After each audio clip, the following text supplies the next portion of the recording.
Hey, how you doing? This is Neil from PerfectSunLED.com, and I'm going to show you today how to, a little quick trick, I guess, how to get your autoflowers to go a little extra longer so you can get a bigger yield out of them. In fact, have them go an extra 10 days of veg is enough to get quite a big difference in size, depending on the strain, of course. So something like Walter White by Mephisto Genetics, if you let that thing go for it, you just do a normal type of grow, it still gets pretty big, but if you get that extra 10 days out of it, you can get a 4, even a 5 foot tall plant. It's crazy, and that does increase your yields. Okay, so how do you do this? What's the trick? Well, first and foremost, I recommend to follow my grow system. Two ways you can do that. Either you can get my grow book, Grow Pot Cheaply, and you can find that on Amazon by Neil Fontaine, or you can watch my free grow series on PerfectSunLED.com. The link is in the description, and it's a video series and it's all free.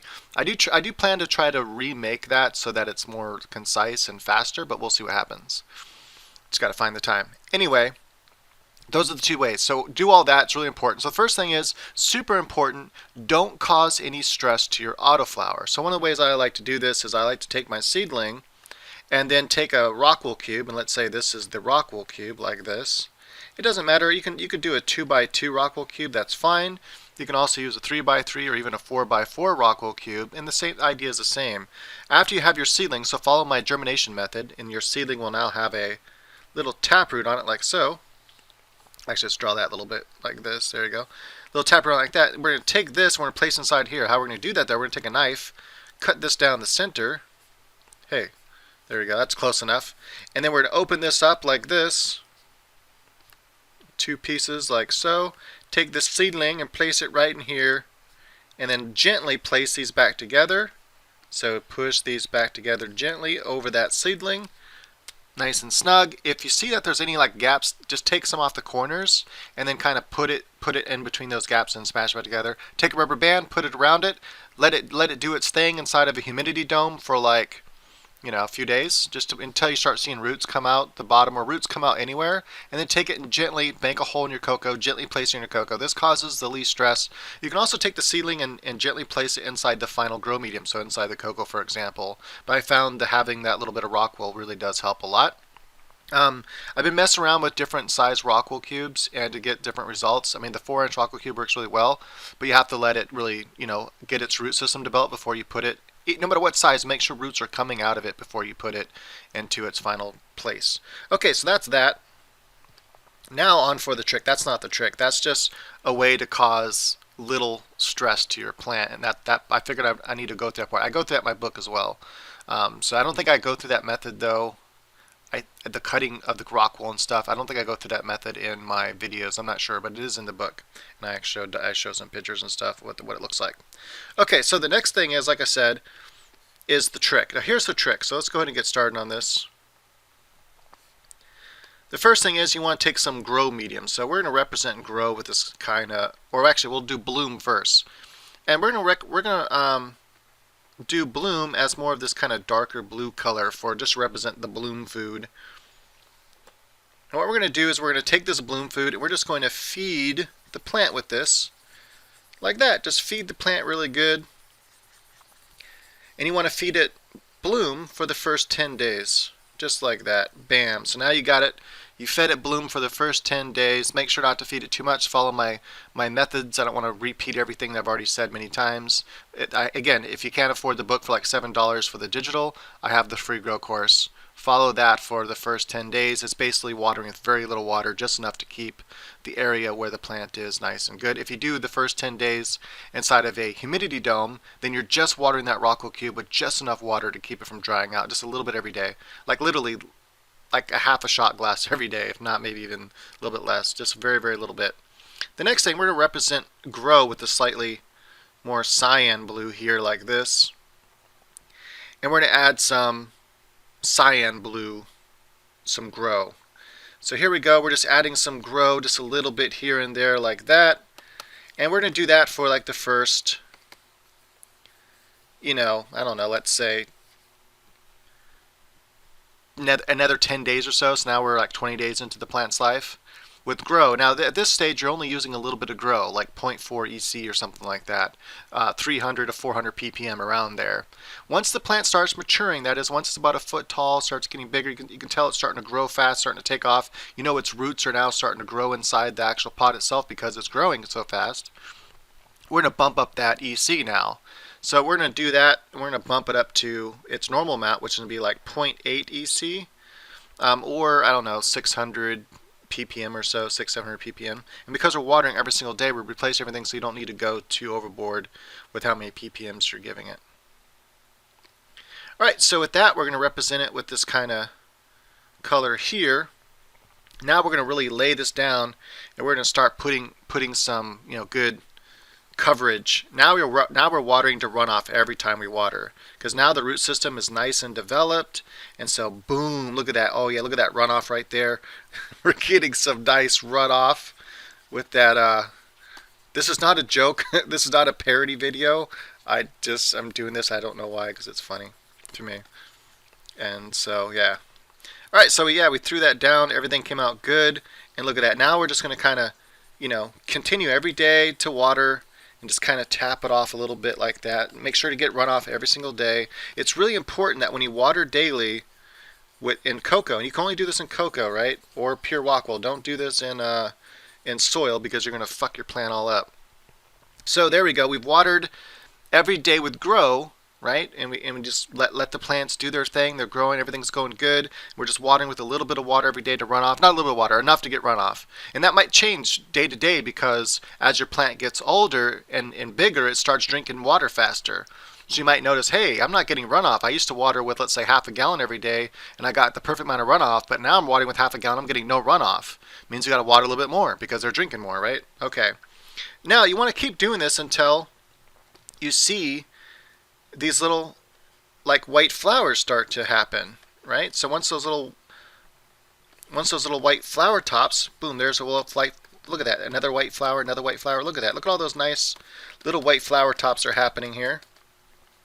Once you have all those nice little white flower tops happening, then you want to do what? That's right, you want to switch back to bloom. You want to switch back to bloom. This is the trick. It's feeding it grow up until the point where the plant might even start to yellow a little bit because it's really craving.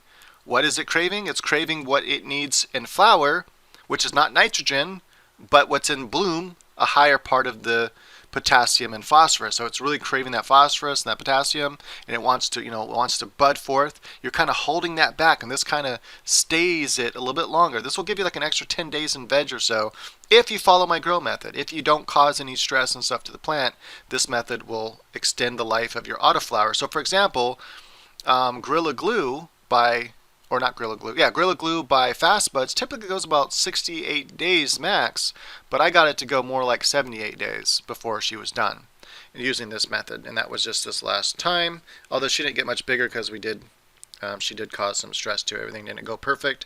That happens sometimes. Okay, so now we got to go back to bloom. Now bloom, we're going to represent this with this really nice dark color right here this time. So this time we're representing bloom with this super dark color, and boom, we're just going to come in here like that. We're just going to lay down some bloom again. Look at that. Oh yeah, beautiful bloom. We're laying down that bloom. Now it's really important that when you lay this bloom down, if you really want to get those flowers to pop, is one, make sure you're using CO2 or using one of my methods in my book that I describe, how to get free CO2 from your own household. There's different ways you can set up your tent in your house to get a lot of CO2 for free without having to have a CO2 meter. But anyway, make sure to have your CO2 set up. That's really important.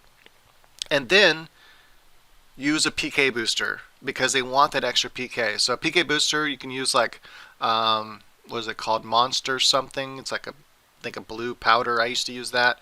Now I use it's Psycho Platinum's Potash and CYCO. It's out of Australia. So that's what I use now for my bloom booster. Give them a bloom booster. You want to do this 3 times. So the first bloom booster, let's go and represent that as this kind of, I don't know, cloudy snow color here. Right? So that's how we're going to represent this. And we want to just only do it 3 times. So the first time is, we're going to lay that down right now. Boom, just like that. There we go. Beautiful. Just laying that down. There we go, that first. All right, yeah, nice, beautiful. All right, there we go. And again, I kind of went overboard there. Let's go back. There we go. So after you lay down that first time, this is going to be when the flowers start to bud. So right when you switch over to bloom, smack them with the PK booster. They're wanting it, they're desiring it, and boom, it's going to help switch them over fully to that flower mode, and they'll really start packing on those buds and making them big. And then about halfway through flower time, and this all depends on your on what strain you're growing. Well, let's say you're growing like an 80-day strain, an 80-day auto strain.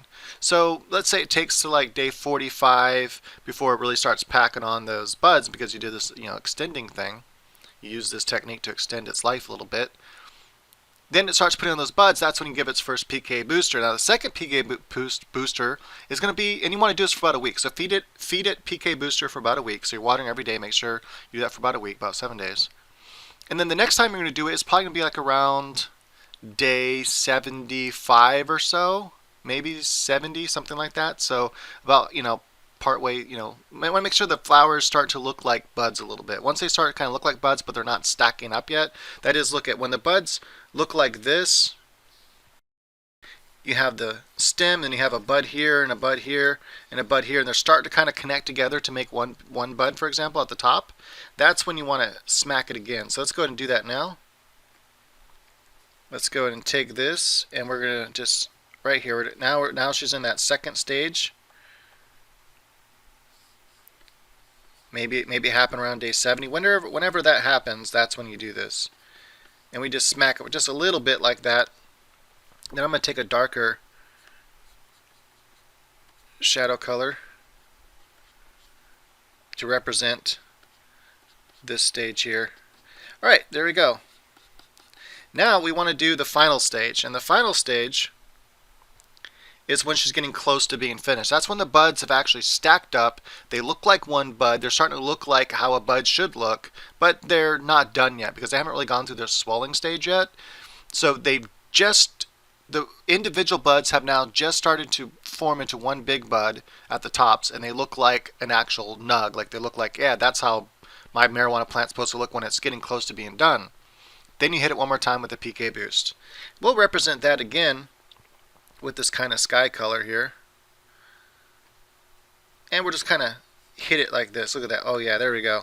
Nice. Get that last little bit of, there we go, voila. We hit it with that last little bit of PK booster when she's almost done. Voila. You should have nice big fat buds, and everything should, if you followed everything else on my grow system using these little tricks here at the end, mainly it's that trick of how to feed the plant. To feed the bloom 10 days and then feed the grow and push the grow up until she has white flowers. Right? They look like little white flowers. They're not like buds yet, but they got all the little nice white flowers on there. Not just pre-bud, but they have actual nice white flowers on there. That's when you stop and go to the bloom. That little trick right there will give you some extended time. And look at that. It kind of looks like something here, and that's kind of cool. I could have put water. I could, anyway, if you're curious on, this is Paint Storm that I did this in, and this is how I do my Bob Ross digital paintings. If you're curious at all about that. Alright, hey, cool. I appreciate it. Thank you for watching this video. Much appreciated. I hope that you got something out of it and that you try this technique and you'll see that it works awesome. But hey, you know what? If you just saw me there painting for a second and you're like, hey, how did he do that so easily and so quickly? Well, actually, I teach how to do that. You know how a lot of videos at the end, they'll have whoever's sponsoring the video, they'll then talk about their sponsor and be like, oh, hey, by the way, I don't know, something probably unrelated to their channel sometimes, and be like, check out this VPN thing. Well, I don't do that. I'll sponsor my own video. So I'm also an artist. I'm a professional art instructor as well on Udemy with over 60,000 students. And I teach a new course, how to paint like Bob Ross. And I use this software here. It's Paint Storm. It's only $20. That's all you need to take the course. And I have a discount for my course. I'm going to show you guys how to get that. But here's some of the paintings we go through in the course that you'll learn how to do. And it's really easy. It's easy as what you just saw me do. It's really not that difficult. The techniques are easy. You don't even have to be a good artist. And here's another one. And another one. that we do in the course. So you don't have to be a good artist to learn these techniques and be able to bring your imaginations to life. It's literally like paint like Bob Ross, but it's even easier, but the techniques are very similar, and it's all digital. All you need is a good tablet. So I have a digital pen here and a tablet, and I paint on that tablet. In this case, I'm painting right on the screen. It's Cintiq. But you can use the kind where you look at the screen here and paint here. I find that a little bit awkward, but anyway, they have other brands now. They have the Huion Draw On tablet for like $300 for a 16. I think another one is X Pen, and those are good quality too, and they work good. So definitely want something like that to get started. Anyway, so if you're interested in that at all, then here's how to do it. Let's go ahead and so go up here and go to masterpaintingnow.com. Masterpaintingnow.com. That's my main site. Click on art courses. I have a bunch of art courses here. In fact, this course here, Anatomy for Figure Drawing, if you're interested in that topic, has over I think it's 50,000 students just in and of itself. That's how many, so of those 60,000 students I have taking different courses, about 50,000 of them are taking this course right here, and they love it. Also, if you want to learn the fundamentals of drawing, check out this course. But anyway, scroll down. Paint like Bob Ross digitally. This is the one you want. It's only $13.99. Normally it's $49. But if you go to my site and click here, this will automatically apply a coupon. And if you click on this link, you'll see it'll take you to the page, but it'll say $13.99 instead of $49. So you're getting instant savings just by clicking that link. And by obviously buying it directly through my site, you become my Udemy student, which means that I get like 97% of whatever you paid for the course. If you go directly to Udemy and just bypass me altogether, you don't become my student, yet you're taking my course, but according to Udemy, you're not really my student, you're Udemy student. And in that case, I get very little of what you pay for the course. If you pay the $49, it doesn't help me at all. Actually, I get much less money out of that. I get only a very small percent of that, which actually turns out to be less than $13.99. So yeah, and if you ever buy another one of my course ever in the future, I will still only get a small percent of that because you're their student, not mine. So that's how Udemy does it. I don't know why they do it that way, but it's just the way they do things. But if you click on it through my link, you become my student, and so if you buy a future course from me, I will get again almost the full profit off of that. So it's much better for me. So anyway, that's what this part of the video is all about, the sponsor part. So hopefully that wasn't too invasive, and hopefully some of you guys are interested in art and drawing or painting, and go check it out. All right, until next time, keep on growing. Double peace.